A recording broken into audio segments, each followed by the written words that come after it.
Hey, welcome to episode of Chad's Reviews. Continue the BJCP Stout Guidelines. I swear, we're almost done. We're on a very unique niche style 29C specialty fruit beer. Now, what is a specialty fruit beer? A specialty fruit beer is a fruit beer made with some additional ingredients or processes such as fermentable sugars added. Although I don't believe that they really believe that, and we'll get to that in a second. Overall impression, a harmonious marriage of fruit, sugar, and beer, but still recognizable as a beer. The fruit and sugar characters should both be evident but in balance with the beer, not so forward as to suggest an artificial product. Now, before we get to the beer, let's check out the comments and all that stuff. Well, there only is comments, no characters, ingredients, anything. So, comments. If the additional fermentables or processes do not... so enter it as 29. I don't even know why they put that. Entry instructions. The entrant must specify a base style. Yeah, they always say that. Entrant must specify the type of additional fermentable sugar or special process employed. Now, they keep using that word process. What do they mean by process? I don't know. And we look at the commercial examples here. There's only one beer listed, New Planet Raspberry Ale. Now, that's interesting because that is, or was, I should say, I don't think they make it anymore. New Planet makes all gluten-free beers, which means they're all sorghum-based. And if you remember back to, even though category 31 is your alternative fermentables. So that's your 31A is your alternative grain beer. So your sorghum beer, which would be anything really New Planet makes, or Steadfast. Just any of the main gluten-free products out there. Those are considered alternative fermentables because they don't have barley in them. And then there's 31B, which is alternative sugar, which is basically any style of beer with a whole bunch of like honey or invert sugar or molasses, anything like extra to just kind of boost ABV. That's a sugar, not a grain adjunct like corn or rice or anything like that. So the way that this particular style is worded, in my opinion, it should be a 31C. It should be called alternative grain or fruit or sugar beer plus fruit or something like that. And as we'll get to these the style categories here, or the descriptors I should say, you'll notice they just keep harping on the sugar and not so much the grain, and they never define what they mean by process. So what beer did I get to exemplify this style? Well, I mean, it's right up there or down there, wherever you're reading this or watching this. This is Dogfish Head's new product, Mixed Media Vino-esque Ale, brewed with grape must, 7.5 ABV. Now, if you look on their website, they're calling this, it's essentially, they say it's a Saison-esque base style, so we'll go by Saison as the base style. And then they actually make a point of saying it is the fermentable, 51% of it comes from barley, and 49% of it comes from the grape must. So that is a lot of sugar coming from fruit. So I am going to count that as the specialty fruit, because when you think fruit beer, usually they're not like too strong of beers. And if they are high alcohol, it's like because they're an imperial stout plus a little bit of fruit, or like a Belgian quad plus fruit or something like that. But this one, all that alcohol, well, not all that alcohol, but 49% of that alcohol is coming from the sugar from the fruit that's added. So wouldn't that count as a specialty fruit beer? I hope so. All right, so we're going very long. We haven't even started yet. So let's start digging in here on the aroma. Wow. So yeah, I mean, they're calling this a Saison white wine hybrid, and that's exactly what it smells like. The first thing I smell is like the Belgian yeast ester, so I get like the spiciness, a little bit of like a banana and clove kind of thing. Not like the Hefeweizen. It's like a little bit more of a spicy kind of thing. A little bit of like a peppercorn thing. But then there's like a sweet, white grape juice kind of a thing. As far as that barley in there, I mean, I can't really pick anything out. I would not call it bready. I mean, it's just kind of a standard two. I mean, the yeast esters are doing most of the work on the aroma here. And I don't know if they even add hops on this. I should have looked that up. All right, so let's check the specs on aroma.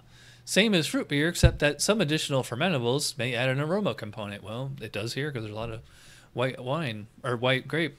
Whatever additional aroma component is present should be in balance with the fruit and the beer components and be a pleasant combination. See, they say whatever the additional thing is, but I mean, the additional thing here is that it's just a ton of white grape juice. So How to rate this? I mean, it's really hard, but I mean, as you know, a saison with that classic Belgian yeast character there, plus the grape character. I mean, it's right there. I'm gonna go 10 out of 12. I'm kind of penalizing a little because like there's not like much in the way of specific barley and hops, but you know, I think it just smells great. All right, so appearance. Well, I'm sure you saw this. I mean, it definitely kind of. Well, I mean, it's close. Well, white wines are usually much lighter than this. This is more of a amber color. It's a little bit darker on camera than it is in reality. I think it's that's like almost a 7 to 9 SRM. A white wine would be like a 1 or a 2. And no foam. There was foam on it when I poured it, but it fizzled away pretty quickly. That's a little disappointing. All right, let's check the specs on appearance. Appearance, same as fruit beer. Okay, that's not really helpful. Why couldn't they just copy and paste it there? You know, why can't they do it? All right, so fruit beer appearance should be appropriate for the declared base beer and declared fruit. Well, yeah, white wine, so light color, yep. For lighter colored beers with fruits that exhibit distinctive colors, the color should be noticeable. Well, white grape probably wouldn't. Note that the color of fruit in beer is often lighter than the flesh of the fruit itself, may take on slightly different shades. Fruit beers may have some haze or be clear, although haze is generally undesirable. The head may take on some of the color of the fruit. Well, you know, white wine, white grape is white, and it's normal for it to be. I'm going to go 2 out of 3 in appearance. Not giving it the full 3 just because there's like no foam on here. That's a little disappointing. I mean, I could see if it was like 13% ABV. It's 7.5, so I mean, you'd hope to have like a little bit of foam on there. They could have threw some wheat in here for head retention. All right, we're 7 minutes in and I haven't even taken a drink yet. Let's get going. Cheers. Well, it's interesting. I mean, it tastes really good. When I said with the aroma, I said it smells like a beer wine hybrid as it is marketed, but to me it tastes maybe just because I'm the beer guy, to me this is tasting, it is not a 51-49 beer wine hybrid, it's more like a 80-20 kind of beer wine hybrid. So I'm getting like a lot of that base saison character. I'm getting, you know, the Belgian yeast esters, you know, a little bit of banana, a little bit of clove, a little bit of peppercorn kind of thing there, almost like a pink peppercorn. But there is the sweet white grape in there. You don't get it at first. You just get it mostly on the back end. Like once you swallow, you get that a lovely white grape kind of a flavor. It's definitely fruity, very authentic tasting, slightly juicy, a little sweet. It's not like, I wouldn't call this a sweet beer per se. I would not call it that. But it does have like a bit of a sweetness to it. It's quite nice. Yeah, it's interesting because like it's, you know, a little bit spicy up front and then a little bit fruity and sweet in the back. Finish is quite clean. There's a little bit of an alcoholic character here, but it's not distracting. So as far as like the actual sugar or whatever from the grape juice, I mean, it's hard to tell. I mean, it's just, like I said, you know, the grape's there, so you're certainly tasting grape, but it's accounting for a lot of that alcohol. So it's going to be really difficult to judge. Let's see what the specs say on flavor here. Flavor, same as fruit beer, except that some additional fermentables, honey, molasses, etc., may add a flavor component. Well, they absolutely did here. Whatever additional flavor component is present should be in balance with the fruit and the beer components and be a pleasant combination. But again, see the way they word that is they're talking about either sorghum or honey or something like that. Added sugars should not have a raw unfermented flavor. Some added sugars will have unfermentable elements that may provide a fuller finish. Fully fermentable sugars may thin out the finish. All right, so really that's more dealing with mouthfeel than the flavor. But yeah, so we have to go pretty much hedonistic on this one. I like it. I'm not in love with it. It doesn't blow my mind as much as the Midas Touch did, but to me it's really interesting. And as a specialty fruit beer, I mean, again, it's hard to judge just because I think that these specs are poorly written. I'm still going to go fairly high. I'm going to say 17. Mouthfeel, it's actually not, I mean, 7.5 ABV. It's, it feels a little bit bigger than it is because it's a very low carbonation on here. It's almost like a mead, like a petulant mead. So I'd probably put the mouthfeel about a medium mouthfeel, low carbonation. It's very smooth, slight alcohol warming. The drinkability on it though is really nice.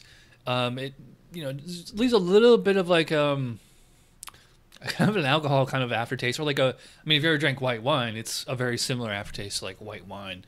Nothing bready, nothing malty, certainly nothing hoppy. So yeah, I think the drinkability on it is really nice. What is the specs on mouthfeel? Same as fruit beer, though, depending on the type of sugar added, could increase or decrease the body. Yeah, I like it. I think that they just need to kind of up the CO2 on this one a little bit.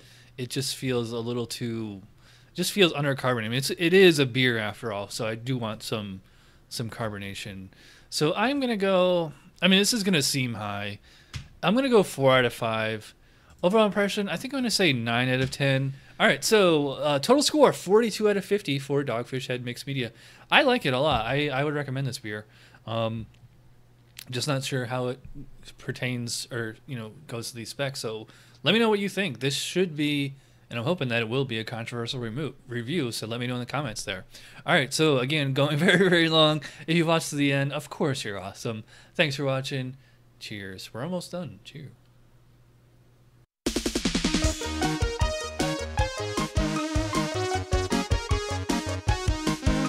Somebody brewed it, Chad just reviewed it. Thanks for watching Chad's Beer Review. Trust me, the next episode will be a lot better.